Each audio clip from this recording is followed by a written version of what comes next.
नमस्कार, हरियाणा विशेष देख रहे हैं आप। आपके साथ मैं हूं सुरभि तिवारी। हरियाणा बीजेपी नई कार्यकारिणी की पहली बैठक चंडीगढ़ में आयोजित हुई और इस बैठक में प्रदेश अध्यक्ष ओपी धनखड़ और सीएम मनोहर लाल ने भी शिरकत की।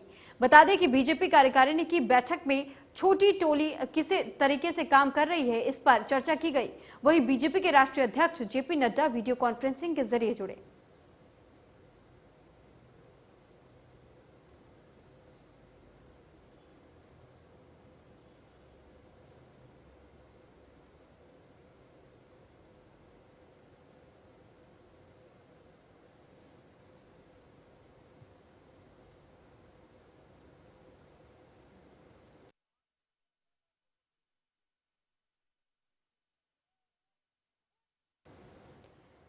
तो मनोहर सरकार के काम की सराहना भी बखूबी की जा रही है। वहीं इस बैठक में आज की जो कार्यकारिणी के साथ में बैठक थी, इस बैठक में कुछ ही वक्त के बाद से जेपी नड्डा भी जुड़े हुए थे और जेपी नड्डा ने भी उनकी सराहना की कि सीएम मनोहर लाल खट्टर की तरफ से पूरी तरीके से काम करवाया जा रहा है हरियाणा में और कई विकास कार्यों को भी अब यहाँ पर जिस तरीके से लाया गया और उसको बढ़ावा दिया गया, उसके लिए भी उन्होंने सराहना की। साथ ही साथ जिस तरीके से वैक्सीनेशन ड्राइव चलाया गया, उसकी भी सराहना की।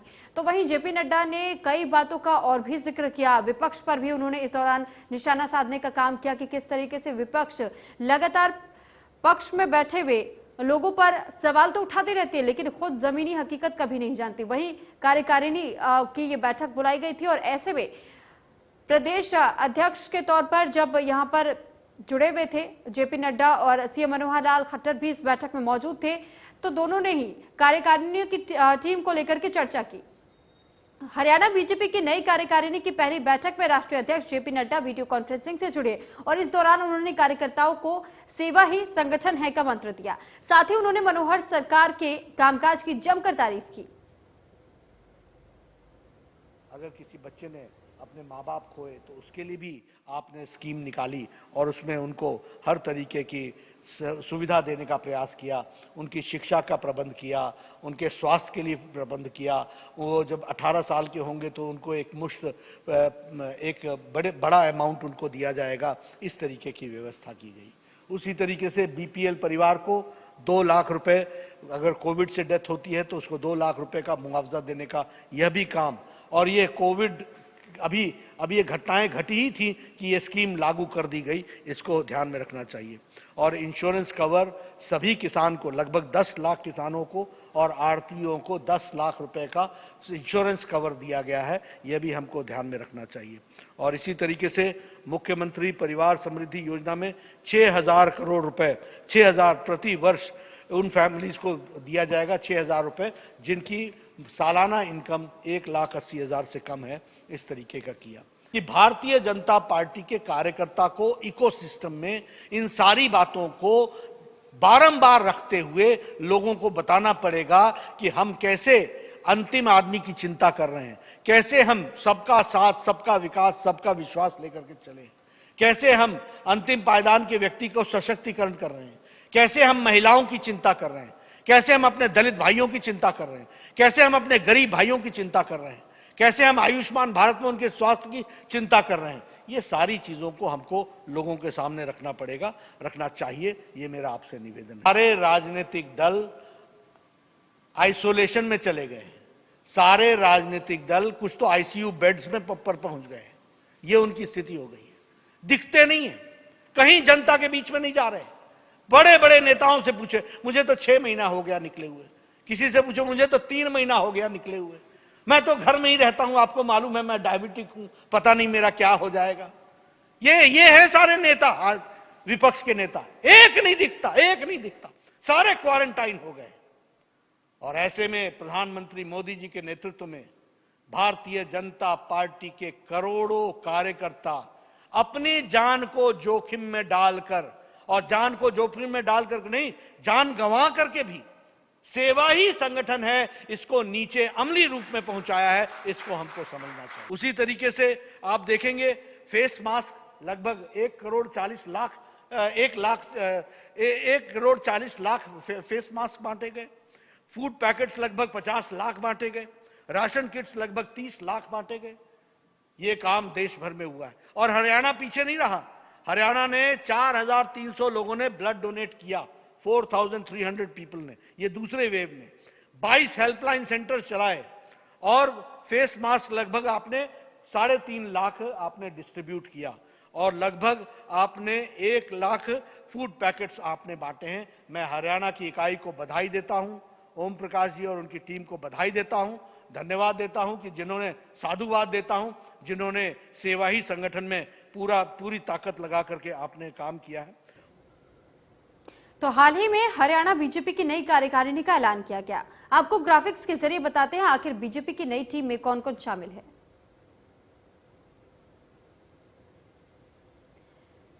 तो सीएम मनोहर लाल इस कार्यकारिणी की टीम में शामिल है। वहीं जंबो कार्यकारिणी में कौन कौन शामिल है उनके नाम आपको बता रहे हैं। मनोहर मंत्रिमंडल का सभी सदस्य को शामिल किया गया है। वहीं लोकसभा और राज्यसभा के सांसद भी इस कार्यकारिणी की टीम में शामिल। तो पूर्व मंत्री कैप्टन अभिमन्यु और विपुल गोयल को भी इस टीम का हिस्सा बनाया गया है। वहीं राव नरबीर सिंह और संतोष सारवान भी इस नई टीम का हिस्सा है। तो 22 जिलों से 107 कार्यकर्ताओं को इस नई टीम में जगह दी गई है।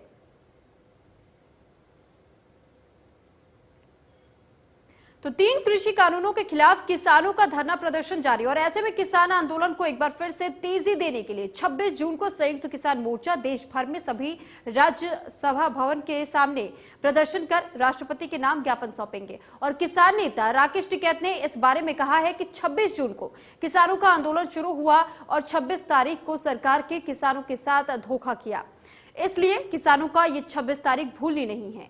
उन्होंने ये भी कहा कि जब तक किसानों की मांग नहीं मान ली जाती है तो किसानों के ट्रैक्टर दिल्ली आते और जाते रहेंगे। ये किया है कि टैंक, ट्रैक्टर और ट्विटर ये हम ही लोग चलाते हैं, ये गांव के लोग चलाते हैं, किसान चलाता है इसको। इन चीजों का ध्यान रखकर इसको चलाते रहें। भाई हमारा जो जवान है वो जाएगा वहां पे सरहद पे तो टैंक चलाएगा, वही जब गांव में आता है खेत में तो ट्रैक्टर चलाता है, ट्विटर भी वही चलाता है, जो हमारे बच्चे हैं ट्विटर चलाते हैं। तो सारी चीजों पे ध्यान रखा जाए। अभी इसका ये है कि यात्रा यहाँ आ रही है। अब एक यात्रा आ रही है जो आज चलेगी सहारनपुर से और मुजफ्फरनगर होती हुई वो रात को मेरठ में रुकेगी आज 24 तारीख को। कल वो यहाँ पे आ जाएंगी। उसमें कई सौ ट्रैक्टर उसमें होंगे यात्रा में, हजारों ट्रैक्टर भी उसमें हो सके। कितने रहेंगे वो तो पूरी तैयारी हो रही। लोग आएंगे, 2 दिन यहाँ रहेंगे, फिर चले जाएंगे, फिर अगली यात्रा शुरू होगी, अगले जुलूसा होगी। उसका मकसद ये है कि ये एक रिहर्सल है, ठीक है। दिल्ली आना ट्रैक्टर ना भूल जाए, ये उसकी रिहर्सल है। उसी में ही लोग बैठ के आते हैं। और 26 तारीख हर महीने आती है, साल में 12 बार आवे 26 तारीख। तो ये भारत सरकार को ध्यान रखना चाहिए। ना देश में से 26 तारीख गायब हुई कैलेंडर से, ना ये ट्रैक्टर गायब हुई है। ये ट्रैक्टर भी 4 लाख ट्रैक्टर भी यही है और 25 लाख आदमी भी यही है। ये आते जाते रहेंगे। अल्टीमेटम दे भाई सरकार को, हम अल्टीमेटम दे। उन्होंने धोखा करा हमारे साथ में 26 जनवरी को, तो 26 तारीख ही इनको माफ नहीं करेगी। 26 तारीख को आंदोलन शुरू हुआ, 26 तारीख को ही संपूर्ण क्रांति 26 तारीख से ही शुरू हुई, 26 तारीख को पुलवामा वाला हुआ। तो ये जो 26 तारीख है, 26 तारीख ही सरकार का इलाज करेगी। 26 ही स्टेट होंगे, इनमें भी इलाज होगा इसका। तो सब जगह 26 तारीख उनको याद रहना चाहिए। सरकार के दिमाग में से 26 तारीख नहीं निकलनी चाहिए। ये तो 3 कृषि कानूनों के विरोध में किसान आंदोलन के 7 महीने पूरे होने पर देश के सभी राज्यों में संयुक्त किसान मोर्चा गवर्नर को राष्ट्रपति के नाम रोष पत्र सौंपेंगे। और किसान नेता योगेंद्र यादव ने कहा है कि 26 जून को देश में इमरजेंसी लगी थी, इसलिए ही इस दिन का चुनाव किया गया है। उन्होंने केंद्र सरकार पर भी आरोप लगा दिया और बोला कि सरकार आंदोलन को बदनाम करने का प्रयास कर रही है। आंदोलन आगे बढ़ता जा रहा है और 26 जून को दिल्ली का जो मोर्चा स्थापित हुआ था, वैसे तो आंदोलन उससे भी पहले शुरू हो गया था पंजाब में, लेकिन अगर हम 26 नवंबर से गिनती करें, जबकि दिल्ली में मोर्चा स्थापित हुआ था, तो 26 जून को 7 महीने पूरे हो जाएंगे इस मोर्चा को। 26 जून एक दूसरे मायने में भी बड़ा ऐतिहासिक दिन है। 26 जून को देश में इमरजेंसी के दिवस के रूप में जाना और मनाया जाता है। तकनीकी रूप से इमरजेंसी 25 जून को लागू हुई थी, क्योंकि आधी रात से 10 मिनट पहले उन्होंने राष्ट्रपति से साइन करवा लिए थे। लेकिन पूरा देश 26 जून को ही देश को पता लगता है कि इमरजेंसी हुई। तो इमरजेंसी का विरोध करने वाले और लोकतंत्र की स्थापना के रूप में इस दिवस को मनाने वाले लोग 26 जून को ही इमरजेंसी दिवस मनाते हैं। इस दिन के साथ किसान आंदोलन एक मायने में इस आंदोलन के एक नए चरण में प्रवेश कर रहा है। ये डायलॉग हमने 3-4 महीने पहले सुना था कि बस किसानों के लिए, किसानों से वार्ता बस एक टेलीफोन कॉल की दूरी है, वो नंबर का इंतजार कर रहे हैं। आप पत्रकार लोगों, आपके पास आ गया हो तो बता देना जी वो नंबर आया हो तो। अभी तक तो वो कॉल आया नहीं है। कृषि मंत्री कहते हैं मैं आधी रात को बात करने को तैयार हूं, बशर्ते, ब्रैकेट में लिखा है, बशर्ते कि किसान 3 कानूनों को रद्द करने की बात छोड़ दे। तो आधी बात करूंगा, आधी रात को करूंगा और आधी बात करूंगा। मैं कहा भाई दिन में कर लो और पूरी बात कर लो। वो तैयार नहीं है। सच बात यह है कि सरकार की नीयत नहीं है। सच बात यह है कि सरकार आज भी इस घमंड में है कि इस आंदोलन को तोड़ सकती है, इस आंदोलन को थका सकती है, इस आंदोलन को किसी ना किसी तरीके से नष्ट कर सकती है। रोज इसके हथकंडे हो रहे हैं। तो वहीं गुरुग्राम पहुंचे बीजेपी नेता बीरेंद्र सिंह ने किसान आंदोलन पर बोलते हुए सरकार से किसानों से वार्ता की अपील की है। उन्होंने कहा है कि किसानों से एक बार फिर सरकार वार्ता करे, क्योंकि किसान आंदोलन का समाधान सिर्फ और सिर्फ बातचीत से ही निकल सकता है। मैं तो प्रधानमंत्री जी को भी, हमारे जो अध्यक्ष हैं नड्डा जी, उनको भी, अमित शाह जी को भी मैंने तो मिलके भी चिट्ठियां भी लिखी हैं कि उनसे बात का दौर शुरू किया जाए, जो 26 जनवरी के बाद एक किस्म से बंद है। कि कोई भी किसी भी समस्या का हल और कोई तरीका ही नहीं, संवाद ही तरीका है। हार मनाने या समझाने की बात नहीं है। बात यह है कि किसान एक लड़ाई लड़ रहे हैं और उस लड़ाई को आप भ्रामक भी बोल सकते हो, क्योंकि मैं भी खुद किसान हूं, इसलिए मैं बोल रहा हूं ये बात कि उनकी कहीं ना कहीं माइंड में, दिमाग में ये बात है कि ये जो 3 कानून हैं, इनसे कहीं हमारी जमीन ही ना जाती रहे। सबसे बड़ा उनको जो एक शंशा उनके दिमाग में वो ये है, और उस वजह से वो एक लंबी लड़ाई लड़ने के लिए भी तैयार हैं। उनके यहाँ से जो बयान आए हैं वो ये कहते हैं कि हम 2024 तक भी लड़ाई लड़ने को तैयार हैं। तो इसका मतलब ये है कि वो किसी ऐसी परिस्थिति में है, ये जो एमएसपी है या दूसरी चीजें हैं, ये तो अब भी मिल रही हैं। और सरकार ने क्लेम किया कि इस बार की जो खरीद है हमारी पिछले साल से भी ज्यादा है।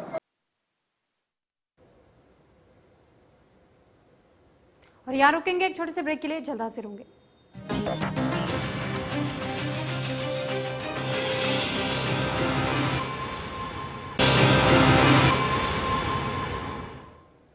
ब्रेक के बाद एक बार फिर आपका स्वागत है। खबरों में आगे बढ़ेंगे। झज्जर में किसान आंदोलन स्थल पर मुकेश नाम के व्यक्ति को जलाकर हत्या करने का मामले में राज्यसभा सांसद ने मृतक परिवार से मिलकर दुख साझा किया। उन्होंने मृतक मुकेश के परिजनों से मिलकर न सिर्फ उनका दुख साझा किया, बल्कि सरकार से मृतक मुकेश की पत्नी के लिए सरकारी नौकरी और परिवार को आर्थिक सहायता उपलब्ध कराए जाने की मांग भी की।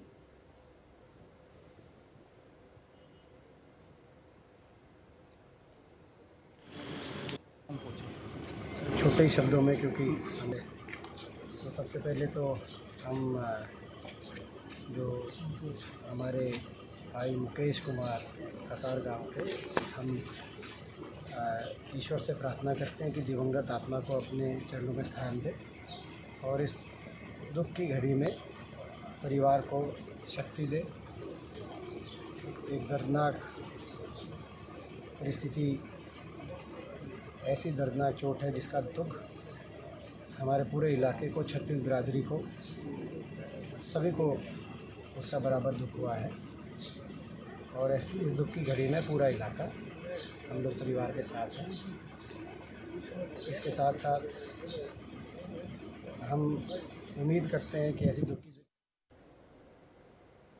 तो वहीं सुप्रीम कोर्ट के आदेश के बाद हरियाणा शिक्षा बोर्ड ने 12वीं के रिजल्ट का फॉर्मूला तैयार कर लिया है और बोर्ड अध्यक्ष डॉक्टर जगबीर सिंह ने जानकारी देते हुए बताया कि 10% और 12वीं के लिए 60%, वहीं 11वीं के भी इसी तरीके से 10% का इस्तेमाल करके और इसे जोड़ करके रिजल्ट को तैयार किया जाएगा। इसके अलावा 28 जून से 6 जुलाई तक स्कूलों का पोर्टल खोला जाएगा, जिसमें छात्रों को अपने नंबरों का ब्यौरा देना होगा। इसके 25 जुलाई तक 12वीं का रिजल्ट घोषित किया जाएगा।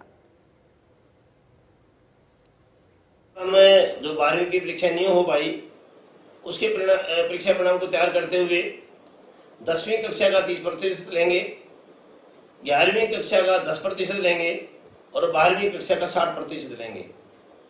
क्योंकि 11वीं कक्षा का 10% इसलिए ले रहे हैं जबकि सीबीएसई 30% ले रहा है कि पिछले वर्ष जो बोर्ड द्वारा परीक्षाएं 11वीं कक्षा की ली गई थी, सभी संपन्न नहीं हो पाई थी। दूसरा, जो होशियार विद्यार्थी होते हैं सामान्यतः 11वीं में के परीक्षाओं की तरफ ध्यान नहीं देते हैं, वो कंपटीशन की तैयारी करते हुए ऑब्जेक्टिव सवाल की तरफ ज्यादा ध्यान देते हैं और सब्जेक्ट की तैयारी नहीं करते हैं, तो उनके अंक भी कम आते हैं। इस कारण से बोर्ड ने 11वीं के अंकों का 10% 12वीं की परीक्षा परिणाम में शामिल करने के लिए लिया है। दूसरा, विद्यालयों से भी मेरा निवेदन है कि भी प्रत्येक विद्यालय तैयार रहे। सोमवार से यानी कि हम तो हरियाणा के खेल एवं युवा मामले में राज्य मंत्री संदीप सिंह ने कहा कि प्रदेश के लिए गर्व की बात है कि टोक्यो ओलंपिक खेलने जा रहे देश भर के कुल 121 खिलाड़ियों में से 30 हमारे प्रदेश के हैं। क्वालिफाई करने वाले सभी खिलाड़ियों का मनोबल बढ़ाने के लिए वे लगातार इनके संपर्क में हैं। इन खिलाड़ियों को बेहतरीन कोच प्रशिक्षित कर रहे हैं और ताकि अधिक से अधिक मेडल देश के लिए जीते जा सके।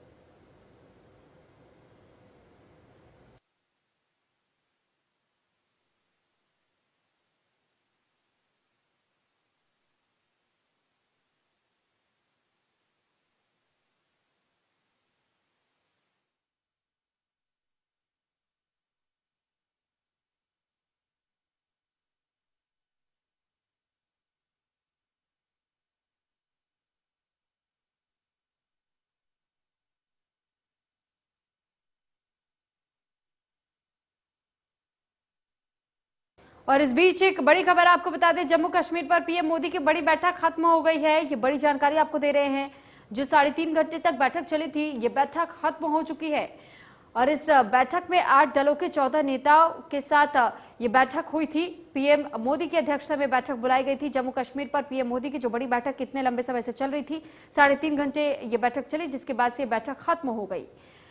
तो दरअसल 370 जिस तरीके से हटाया गया था जम्मू कश्मीर से, उसको लेकर के बैठक बुलाई गई थी और 2 साल के बाद से ये बैठक हुई थी, क्योंकि कई ऐसे दिग्गज नेता बताए जा रहे थे जिनको नजरबंद लंबे समय तक के लिए किया गया था।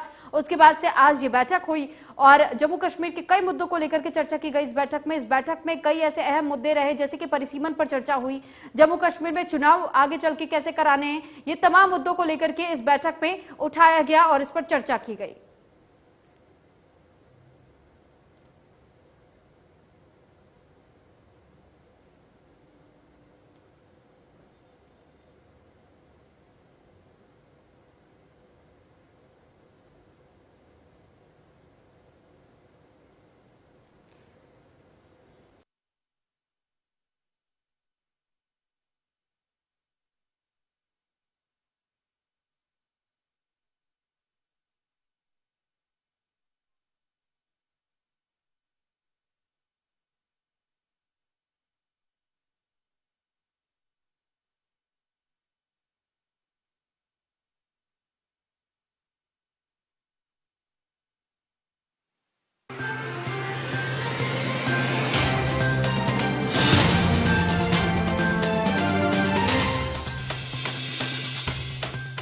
जीत मिलती है